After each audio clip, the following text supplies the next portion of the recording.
बात नहीं करूंगा मैं अभी, जम्मू कश्मीर की बात करूंगा। तो जम्मू कश्मीर के हर डिस्ट्रिक्ट में जो है ऑक्सीजन जनरेशन प्लांट्स जो है उनको बनाया गया है और उसमें कंटिन्यूअसली जो है ऑक्सीजन जनरेशन हो रही है।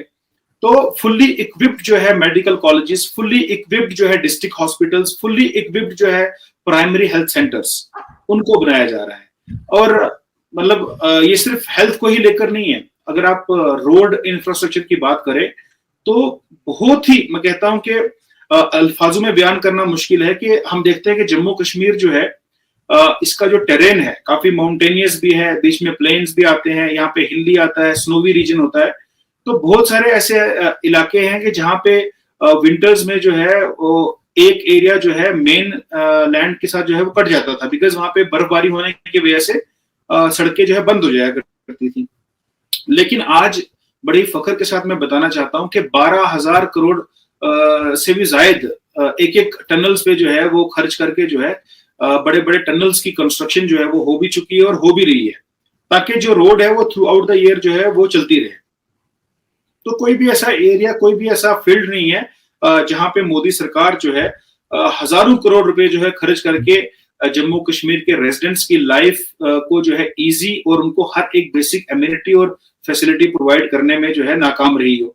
वो बहुत ही कामयाब है और लगातार जो है वो इस फील्ड में जो है रेवोल्यूशनरी चेंजेस जो है वो लाने की कोशिश कर रही है। बेसिकली हो ये रहा था कि 2019 से पहले भी मोदी सरकार कोशिश कर रही थी कि जम्मू कश्मीर में इस तरह के प्रोजेक्ट्स लाए जाएं, लेकिन हम सबको मालूम है कि आर्टिकल 370 और 35 से होने की वजह से यहाँ पे उस तरीके से काम नहीं किया जा सकता था। और 2019 के बाद, 5 अगस्त 2019 के बाद जब जम्मू कश्मीर को यहाँ की जंजीरों से जो है वो आजाद करके, क्योंकि हम लोग पूरे हिंदुस्तान में जो है जम्मू कश्मीर को अपने सिर का ताज माना जाता है, तो इस ताज को जब जंजीरों से आजाद कर दिया गया तो उसके बाद जो है हजारों लाखों करोड़ के जो काम है प्रोजेक्ट्स के, वो प्रोजेक्ट्स जो है वो जम्मू कश्मीर में लॉन्च भी किए गए और बहुत सारे ऐसे प्रोजेक्ट्स हैं जो इख्तिताम पजीर जो है हो चुके हैं। जी अर्ज बिल्कुल ऐसे ही। लेकिन आपको क्या लगता है, क्या ये पाकिस्तान को दिखाने के लिए किया जा रहा है कि पाकिस्तान सोचे कि अब जंग नहीं करनी पड़ेगी भारत की गवर्नमेंट को, बल्कि उसके बगैर ही एक तरह की जीत जो है वो मिल जाएगी? यहाँ पर ये डिबेट भी चला करती है, लोग कहते हैं कि जी इतना ज्यादा काम करवा दिया है, इतनी ज्यादा इन्वेस्टमेंट जो है वो कश्मीर में जो है वो पीएम मोदी करवा रहे हैं कि उसके बाद पाकिस्तान के साथ कोई भी नहीं खड़ा होगा। मतलब दूसरी कंट्रीज की बात हो रही है, गल्फ कंट्रीज की, कि वो भी भारत में ही जाकर इन्वेस्टमेंट कर रहे हैं। तो फिर जिस वक्त पाकिस्तान, आपको पता है, यूनाइटेड नेशन में जाके कश्मीर कश्मीर करता है, तो वो आवाज जो है वो खैर सुनी तो पहले भी नहीं जा रही थी, वो हमारा वहम है कि हम जाके बोलेंगे तो कोई सुनेगा, आगे भी बिल्कुल बंद हो जाएगी आवाज सुनना। ऐसा लगता है आपको? देखिए आरजू जी, मैं शायद हमारे पाकिस्तानी भाइयों को बुरा लगेगा, लेकिन हम लोग पाकिस्तान जो मुल्क है इसको ज्यादा सीरियसली नहीं लेते हैं, क्योंकि ये हिंदुस्तान के सामने एक बहुत छोटा मुल्क है। और मैं आपको बताना चाहता हूँ, ये भूटान, नेपाल, बांग्लादेश जैसे बाकी मुल्क हमारे लिए हैं, चलो उनके साथ हमारे रिलेशंस बहुत अच्छे हैं, पाकिस्तान की अपनी हरकतों की वजह से जो है वो पाकिस्तान हमारे गुड बुक्स में नहीं है, लेकिन ज्यादा ऐसा नहीं है कि इनको दिखाने के लिए, किसी को दिखाने के लिए जो है कोई काम नहीं करता है। अगर आप कुछ अच्छा काम कर रही हैं तो वो आपके अपने प्रिंसिपल्स, आपकी अपना वे ऑफ लाइफ है, आप जिस तरह से जीना चाहती हैं उस तरीके से कर रही हैं। ऐसा नहीं कि आप अपने किसी पड़ोसी को दिखाने के लिए वो काम कर रही हो। लेकिन उसी तरह से जो है हिंदुस्तान जो है आज एक डेवलप्ड नेशन की ओर जो है वो अग्रसर है और वो बनने वाला है। और आप देख रही हैं कि एक 2020 के बाद जब पूरे दुनिया में जो है वो रिसेशन, इकोनॉमिक क्राइसिस जैसी चीजें हमने अपने एशिया में भी बड़ी सारी कंट्रीज को इकोनॉमिक क्राइसिस फेस करते हुए देखा, जैसे पाकिस्तान देख लें, श्रीलंका देख लें, बांग्लादेश देख लें, लेकिन हिंदुस्तान आप देख रही हैं कि 5th लार्जेस्ट इकोनॉमी बन के उभरा है। और अभी आज से लगभग 2 साल के बाद 2026 में और 2027 आते आते जो है हिंदुस्तान जो है वर्ल्ड की 3rd लार्जेस्ट इकोनॉमी बन जाएगा। और 2047 तक का जो मोदी सरकार ने एक विजन लिया है, एक संकल्प लिया है कि हमने 2047 तक इंडिया को एक डेवलप्ड नेशन बनाना है, ये उसी की डायरेक्शन में, उसी ओर जो है हम लोग जो है आगे बढ़ रहे हैं। ऐसा नहीं है कि हम पाकिस्तान को या किसी और को दिखाने की कोशिश कर रहे हैं, लेकिन एज फार एज जब आप देख ही रही हैं कि पाकिस्तान में जो है वो टेररिज्म के लॉन्च पैड्स हैं, हिंदुस्तान में सैटेलाइट के लॉन्च पैड्स। तो अंतर तो है ना कहीं। तो वो एक समय ऐसा आएगा कि जब पाकिस्तानी लोग जो है वो पूरी दुनिया में तो वैसे भी इनके नेताओं ने और इनकी जो आर्मी है बाकी सारी चीजें हैं डेमोक्रेसी के नाम पे जो है दब्बा है, सारी दुनिया देख ही रही है कि वहां पे क्या हो रहा है, माइनॉरिटीज के राइट्स किस तरह से वायलेट हो रहे हैं, डेमोक्रेसी का किस तरह से गला घोटा जा रहा है, वहां पे जो इलेक्शंस हैं सिर्फ नाम के होते हैं।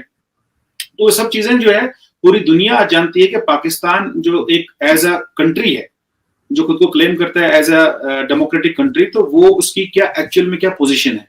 तो उसको दिखाने के लिए या उसको झुकाने के लिए या उसको ऐसा करने के लिए कुछ ऐसी कोई बात नहीं है। हिंदुस्तान एक अपना एक उसका एक रुतबा है दुनिया में। आज विश्व गुरु बन के जो है वो उभरा है। आज जब भी पूरी दुनिया में कभी भी कोई भी क्राइसिस आता है, कहीं पे कोई वॉर होती है, तो वहां पे सबकी निगाहें जो है वो हिंदुस्तान की तरफ होती है। तो हिंदुस्तान की अपनी पोजीशन है, हिंदुस्तान का एक अपना स्टैंड है, हिंदुस्तान की अपनी एक औकात है आज।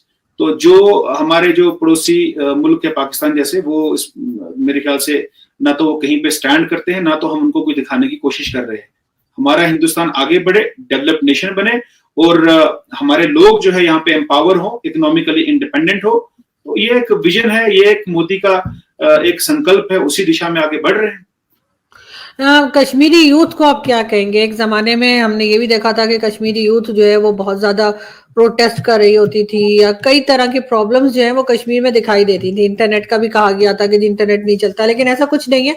अभी तो सब कुछ नॉर्मली दिखाई देता है, इंटरनेट भी चल रहा है सारी, बल्कि हमारी साइड में इंटरनेट नहीं चल रहा होता, सही है, ये एक अलग बात है। लेकिन कश्मीरी यूथ को आप आगे बढ़ता हुआ देखते हैं, आपको लगता है कि वो बाकी जो बाकी कंट्री है हिंदुस्तान, उसी तरह से कश्मीर के जो स्टूडेंट्स हैं वो भी आगे बढ़ रहे? देखिए आरजू, ये बेसिकली जो जम्मू कश्मीर का यूथ है ना, इसको एक कॉन्स्पिरेसी और एक साजिश के तहत जो है मेन स्ट्रीम के साथ जुड़ने नहीं दिया गया। यहाँ पे हम लोग देखते हैं कि 2019 से पहले सेपरेटिस्ट आइडियोलॉजी रखने वाले लोगों का बोलबाला था। यहाँ पे ऐसे राजनेता थे, ऐसे पॉलिटिकल लीडर्स थे जो पावर में भी थे, जो कहीं ना कहीं उनकी अपनी जो सियासत की दुकान है वो कश्मीरी यूथ के हाथ में पत्थर थमा के चला करती थी। तो ऐसा नहीं कि सारे के सारा कश्मीरी यूथ जो है सड़कों पे था ना, उनमें से कुछ लोगों को, क्योंकि ना तो उनको पढ़ाई के रास्ते पे आगे निकलने दिया, ना तो उनको जॉब अपॉर्चुनिटीज जो है प्रोवाइड की कराई गई, ना तो उनको अच्छे स्कूल्स में पढ़ने दिया गया। यहाँ पे जो है सरहद पार का कैलेंडर चला करता था, यूनिवर्सिटीज बंद हुआ करती थी, स्कूल्स बंद हुआ करते थे, कॉलेजेस बंद हुआ करते थे, यहाँ के बच्चों की पढ़ाई सफल हुआ करती थी। तो हुआ यह है कि 2019 के बाद उन तमाम चीजों पे लगाम लग चुकी है। वो तमाम लोग जो है वो अपनी, कहते हैं ना, चूहा जो है बिल में छुप के बैठ गया। तो वो सारे लोग जो है अपने एक चूहे की तरह जो है बिल में छुप के बैठ गए। कुछ लोगों को जहां जिस जगह उनको पहुंचाना जरूरी था वहां पे पहुंचाया गया। यहाँ पे डायनास्टिक सक्सेशन और डायनास्टिक पॉलिटिक्स को जो है वो खत्म कर दिया गया। और यही वजह है कि आज जम्मू कश्मीर का जो युवा है, जम्मू कश्मीर का जो यूथ है, वो बड़े ही शान और शौकत और फख्र के साथ जो है वो देश की मेन स्ट्रीम के साथ जुड़ चुका है। आज वो डॉक्टर बन रहा है, इंजीनियर बन रहा है, पायलट बन रहा है। हमारी यहाँ की बहनें जो है वो स्पोर्ट्स के फील्ड में जो है वो माइलस्टोन्स अचीव कर रही हैं। यहाँ पे सब्सिडाइज्ड लोन देके जो है यहाँ पे यंग एंटरप्रेन्योर्स को जो है वो सपोर्ट किया जा रहा है। मैं आपको बड़े फख्र के साथ कहना चाहता हूँ आरजू जी कि जम्मू कश्मीर का जो युवा है आज, उनको 35% से लेकर 50% तक की सब्सिडाइज्ड रेट पे जो है हमारी सरकार जो है, भारतीय सरकार जो है, उनको लोन प्रोवाइड कर रही है। ना कि वो अपने आप को एम्प्लॉयमेंट दें, बल्कि वो साथ साथ जो है 10 और युवाओं को, नौजवानों को जो है एम्प्लॉयमेंट जो है वो फ्राहम करें। इस तरह की जो कोशिशें और काविशें जो है वो मोदी सरकार की तरफ से की जा रही हैं। यही वजह है कि आज जम्मू कश्मीर का हर एक यूथ जो है वो बड़े ही फख्र के साथ, आप देख रही हैं कि 2019 के बाद क्या एक भी स्टोन पेल्टिंग का केस सामने नजर आया? फॉर दैट मैटर कि यहाँ पे पहले जो इक्का दुक्का केस हुआ करते थे कि यहाँ के नौजवानों को जो है बहला फुसला के जो है वो टेररिज्म की ओर भी धकेला जाता था हवाला के थ्रू। तो आज आप देखती हैं कि एक सिंगल ऐसा केस जो है, इंसिडेंट जो है हमारे सामने नजर नहीं आ रहा है। बिकॉज हुआ ये रहा था कि यहाँ के जो राजनेता थे, पॉलिटिकल लीडर्स जो थे, वो अपने बच्चों को तो हिंदुस्तान और फॉरेन के बड़े बड़े बोर्डिंग स्कूल्स में जो है वो पढ़ने के लिए जो है भेजते थे, जिसमें ऑक्सफोर्ड जैसे इंस्टीट्यूट हो गए, कैम्ब्रिज यूनिवर्सिटी हो गई, फॉरेन में मतलब बड़ी बड़ी डेवलप्ड कंट्रीज में भेजा करते थे। लेकिन जो इनोसेंट गरीब कश्मीरी है उसके हाथ में पत्थर थमा दिया। तो लेकिन मोदी सरकार की मैं कहूंगा कि हम जितनी प्रशंसा करें वो कम है कि उन्होंने जम्मू कश्मीर, पर्टिकुलरली अगर हम मोदी सरकार की बात करें और प्राइम मिनिस्टर नरेंद्र मोदी साहब की बात करें, he is very very closely attached with the people of Jammu and Kashmir. वो मतलब सही मायनों में जम्मू कश्मीर के युवाओं से बहुत प्यार करते हैं। यहाँ की हमारी जो महिलाएं, हमारी जो बहनें हैं, सेल्फ हेल्प ग्रुप्स के थ्रू जो है लखपति दीदी जो है एक स्कीम चली है हमारे यहाँ के, हमने जो यहाँ की महिलाएं हैं उनको लखपति बनाना है। तो ऐसी ऐसी पॉलिसीज लाई, ऐसी ऐसी स्कीम्स लाई कि जिससे मेन स्ट्रीम के साथ जो है हमारी बहनों को, माओं को, युवाओं को जोड़ा गया। और ऐसी फोर्सेस जो कहीं ना कहीं अपने सेल्फ सेंट्रिक अप्रोच जिन लोगों की थी और जो सिर्फ और सिर्फ अपने जाती मुफाद के लिए जो है सोचा करते थे, ऐसी ताकतों को जो है वो नाकाम करते हुए जो है लोगों को मेन स्ट्रीम के साथ जोड़ लिया। और आज जम्मू कश्मीर जो है वो विकसित जम्मू कश्मीर बनने की ओर जो है बहुत तेजी से आगे बढ़ रहा है।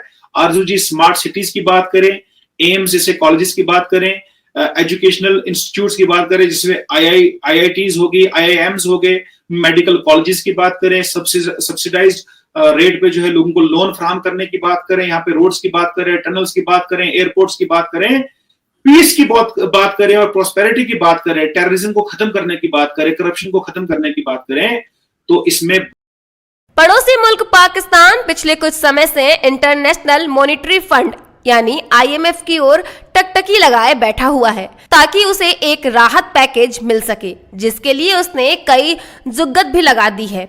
IMF की शर्तों को पूरा करने के लिए उसने अपने नागरिकों पर महंगाई का खूब सारा भार भी डाल दिया। Pakistan international monetary fund IMF से $3 अरब के राहत की मांग कर रहा है।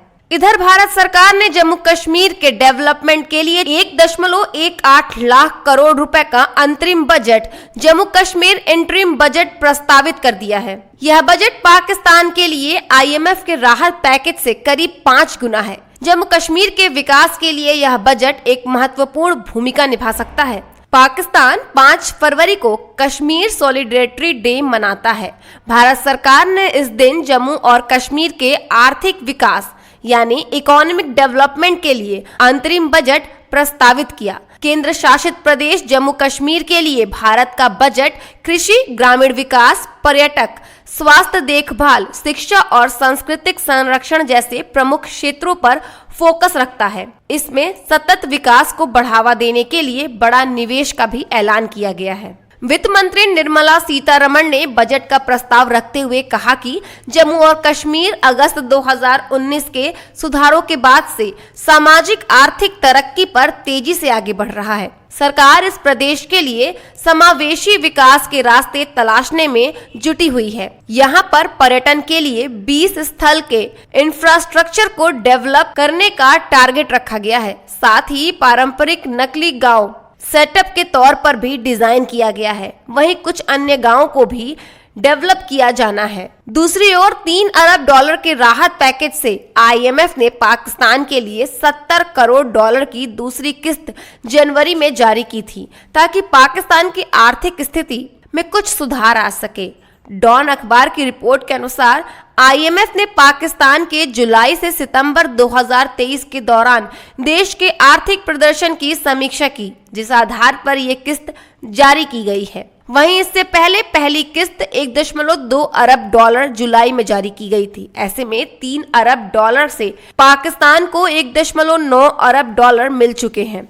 गौरतलब है कि वित्त वर्ष 2023-24 के लिए पाकिस्तान ने कुल 14.46 ट्रिलियन पाकिस्तानी रुपए 50.45 अरब डॉलर का बजट 2023-24 रखा था। इसमें से डिफेंस के लिए अमाउंट 1.8 ट्रिलियन पाकिस्तानी रुपए रखा गया था, जो पिछले बजट से 15% ज्यादा है।